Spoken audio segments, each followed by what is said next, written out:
Last weekend I was out camping in southern Indiana with some friends, and there was one of us who brought some games to play with the crowd that we had, so gamers and non-gamers alike. And I felt very ashamed. Why did I not think of that? I didn't have any games. Arr!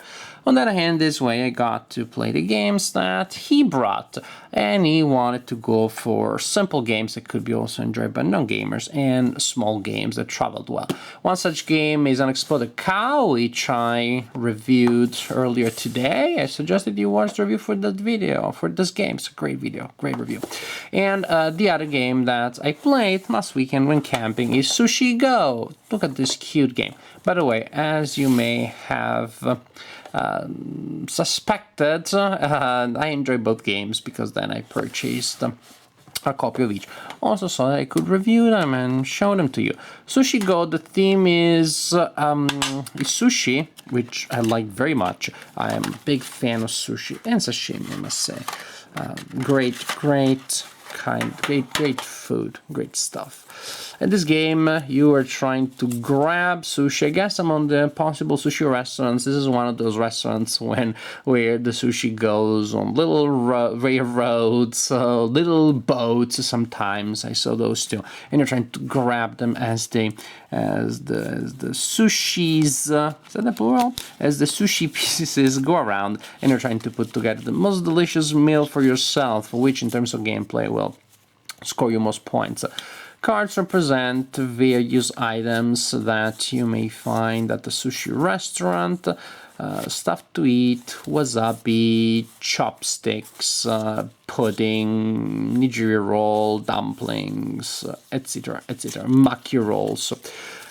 There's this big deck, but you will not use all of it each game, which is pretty good because that means that you won't be able to count cards exactly. You can only assess the probability of certain cards being in a game. It won't get too rigid. Oh, I know exactly there's going to be 2 cards, stuff like that. What happens is that each player receives a hand of cards at the beginning. The number of initial cards depends on the number of players. So you have your hand of initial cards. And the game is simplicity itself. If you play Seven Wonder, then you have played this game because it's a drafting game. What happens, you look at your hand of cards, you choose one that you like. You put it face down in front of you. Once everybody has their cards in front of themselves, you flip it face up to reveal it to the other players. You pass your hand of cards to the next player, and you receive a hand of cards from the players before you. You select a card, you place it in your play area, and so on and so forth until there are no cards left. All cards have been placed in front of the players, forming sets, and at that point the game is over and you score points. Here the box says that the game can be played in 25 minutes or so. Once you know what you're doing, the game is easily played in 5 minutes, 10 tops.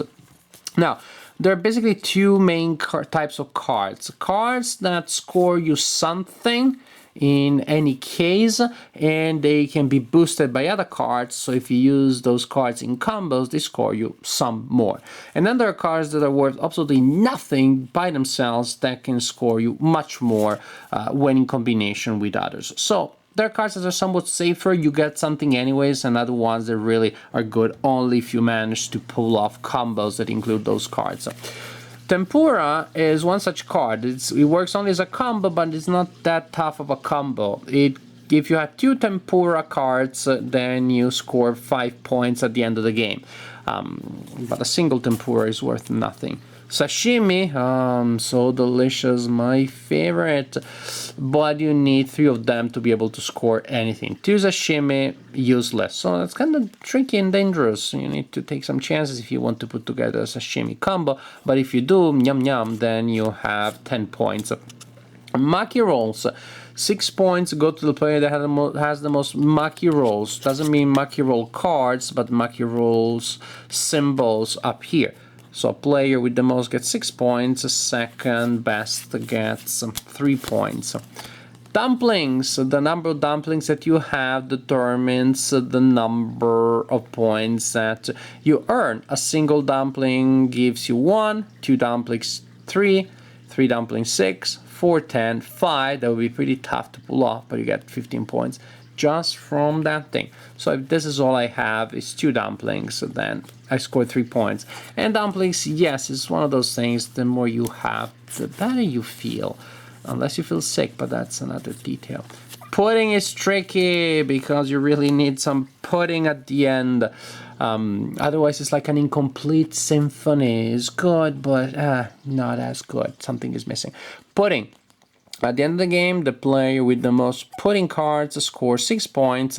The player with the least scores -6. If there are ties, then the bonus and the penalties are divided among the best and the worst pudding eaters.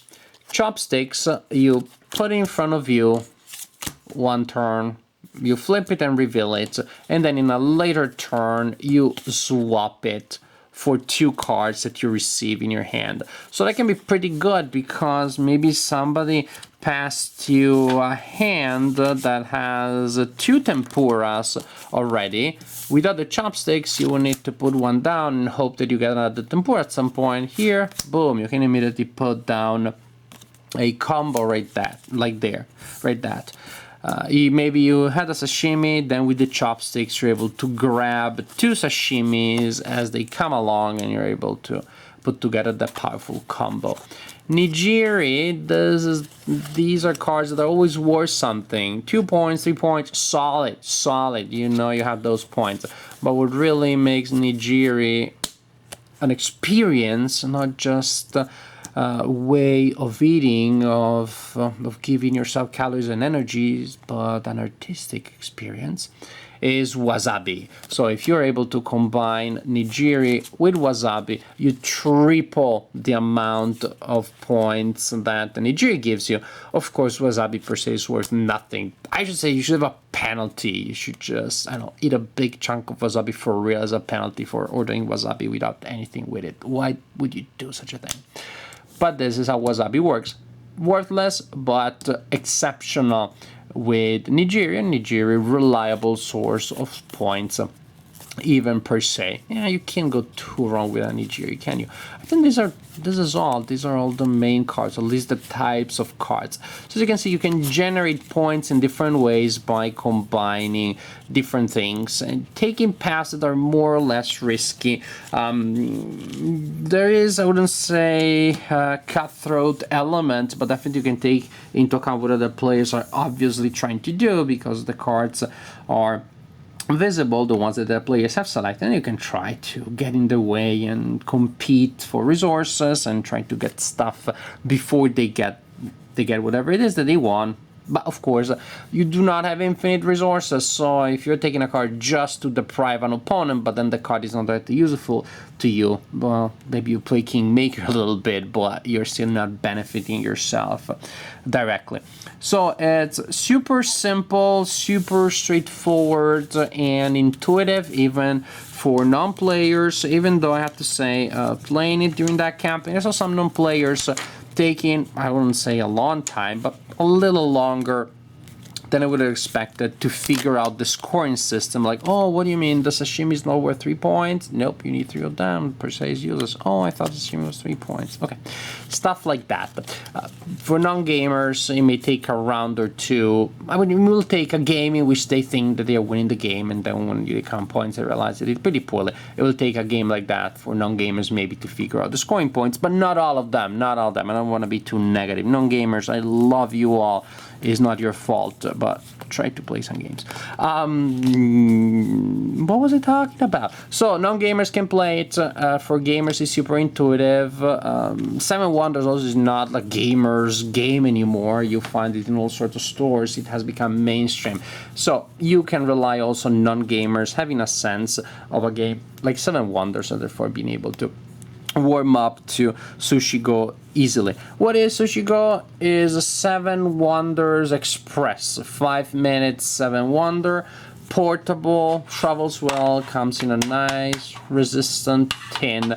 And I kid you not, after playing it, I did feel like I want to eat some sushi. The art is really charming, just adorable per se, but it really made me want to eat sushi. And since I haven't eaten sushi yet, maybe this gave me an idea what I'm gonna eat tonight.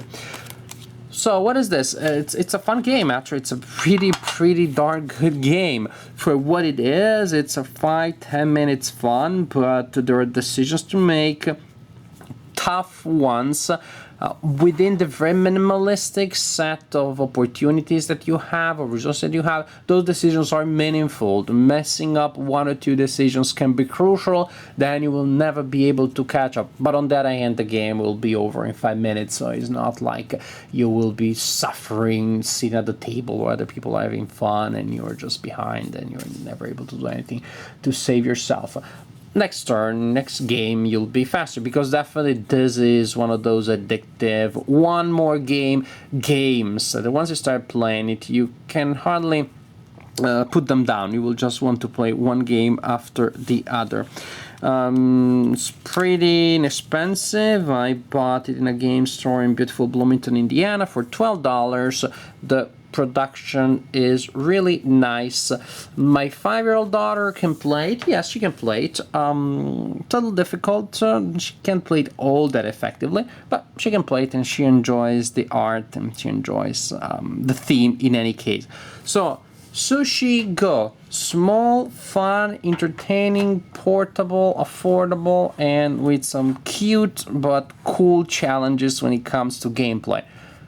Sushi Go. 7 wonders in 5 minutes with a fun theme that makes you hungry and with enchanting, charming, endearing art. What's not to like?